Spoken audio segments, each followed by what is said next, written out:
धम्मपद पियवगो पद 3।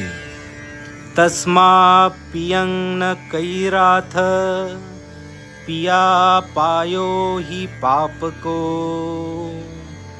गंधा ते संग न विज्जन्ति ये संग नथी पिया पियं।